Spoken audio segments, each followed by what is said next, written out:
It's Martin here, and I want to tell you the solution to type 1 diabetes. Now, before you go off and say, "What do you mean solution? There is no," I'm going to tell you my backstory, my story of how I've dealt with type 1 diabetes. And I'm someone that's speaking from a place that I actually am dealing with it.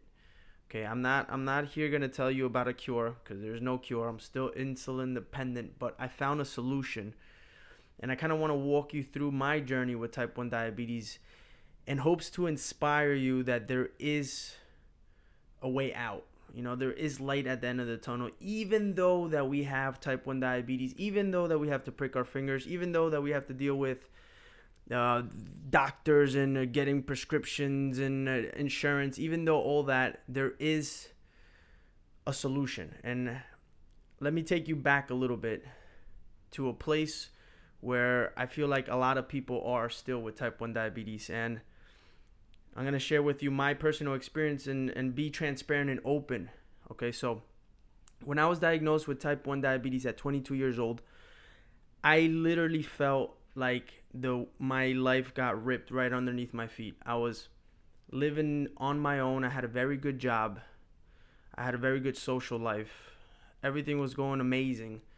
And all of a sudden, I started suffering some weird complications with, like, I was starting to lose a lot of weight, excessive thirst. I went to the doctor. They diagnosed me with type 1 diabetes. Pretty much threw me and said, "Okay, you're going to have to figure this out on your own. Here's insulin. It's a lot of trial and error." I went, and that caused a lot of depression in me, okay? That made me shut myself off from the world. I didn't want to talk to anybody. I started suffering in my relationships. I just wanted to isolate myself, and I was in a place of like really bad pain, and I was suffering a lot, and I was scared. I was scared of dying from lows, from too much insulin instantly. Like, I'm talking fear. Like, I'm not saying like, oh, I was terrified. And I was terrified of long-term complications with this disease, with type 1 diabetes, uncontrolled sugar levels. I could go blind. I could have kidney failure. Now, being told this at 22 years old, thinking I was indestructible, humbled me in so many different ways. It opened my eyes to the reality of what it is to live in this world. Like, we don't have anything, we can't take anything for granted. And type 1 diabetes showed me that. Okay, so I was in a really bad place, and I felt misunderstood because nobody really knew what I was dealing with. Now, I would go to doctors and say, "Listen, I need help because it's not working. What you guys are telling me doesn't make sense." And I would just get very generic answers, and they would kind of not know how to help me. I had good doctors, but they would not know how to help me. What's up, Keto? All right, so sorry, my dog is over here. All right, so while I was going through this, I was in a really dark place, not just physically but also mentally, with a lot of depression.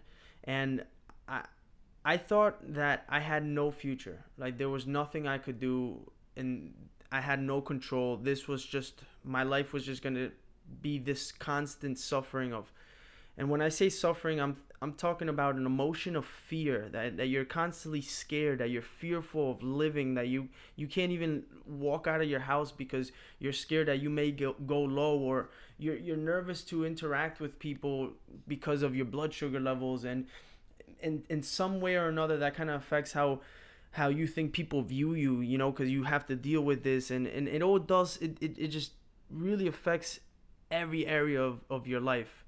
And I feel like I was going through it really, really hard. Now, when I realized that I could avoid diabetic complications, when I realized that despite of me having to inject myself with insulin, that if I emulate the same sugar levels as someone with a working pancreas, that I could still have a future. I could still get married. I could still be the person who I want to be in every area of my life, career wise, and have the dreams that I once had. And diabetes took that away from me when I was diagnosed. But I realized that if I emulate the same sugar levels as someone with a working pancreas, someone that doesn't have type 1 diabetes, and A1C that's below 5.7, And if I can just eat differently, and I could understand my body more, that my life will go more back to normal. Now, the solution is exactly that. And I'm going to tell you the solution right now. Number one, the solution is to try your absolute best every single day of your life to have the same sugar levels as someone with a working pancreas, so you can avoid any nasty diabetic complication that can come around. If you really aim to emulate the same sugar levels, there's no reason why you should have complications. And that should be our ultimate goal. And I know it's complicated, I know it's hard, but at least there's a way out.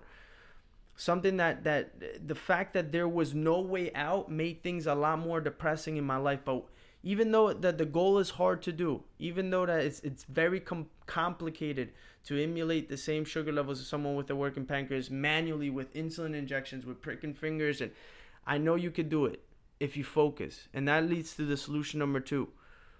You have to build a connection between yourself and your blood sugar levels. And the more control, the more understanding you have over your blood sugar levels, the more normal you're going to experience life, where diabetes doesn't interfere with everything you do.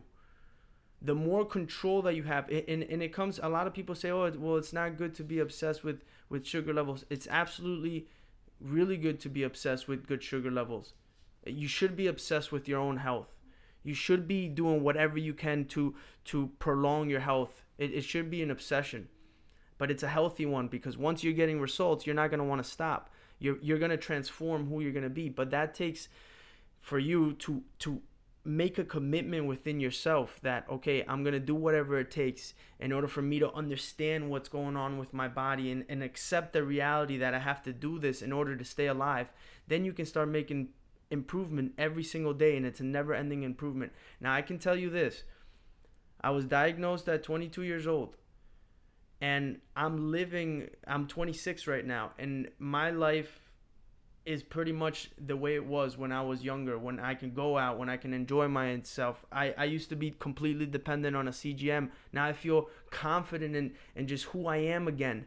And that all started with me accepting the reality that I had to confront, and having that goal to have the same sugar levels as someone with a working pancreas. And that gave me hope. That gave me a way out. That gave me light at the end of the tunnel. Now, I'm only 4 years into my type 1 diabetes diagnosis. I got a long way to go, but guess what? I want to live until I'm old. I want to see my family grow. I want to have a wife. I haven't even met my wife yet. I don't even have a girlfriend. And I want to have a family. But that's how I'm thinking about it. I'm thinking about it the long term.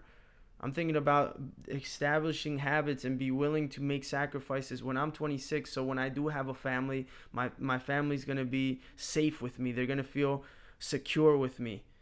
And that's just some internal goals that I have that keep me motivated. So with that being said, I'm going to cut this video because I can go on forever and ever. But I hope this inspired you. Okay? The goal, the way out, the light at the end of the tunnel is having faith that if you emulate the same sugar levels as someone with a working pancreas, which is possible, there's a lot of type 1 diabetics doing it. And that's through nutrition, through tracking, and through a lot of stuff. If you do that, I know you will have good, stable sugar levels. So I'm wishing you the best on this journey. And remember, you are not alone. Keep on going, keep on fighting. You got this. And if you are a type 1 diabetic and you want to do this journey with other like-minded type 1 diabetics that understand the struggle, that understand the difficulty, but are willing to make that commitment. If you want to do this with a community of like-minded people, I invite you to be part of my Facebook group that I'm making. I want to make it the best type 1 diabetes management support group on all Facebook. I want to make it the best community where type 1 diabetics feel confident and comfortable to share what's going on, and so they can get the proper support, the support from other people that are going through this journey. So if you're interested, click the link on the description below, and that will take you to the Facebook group, and I hope to see you there.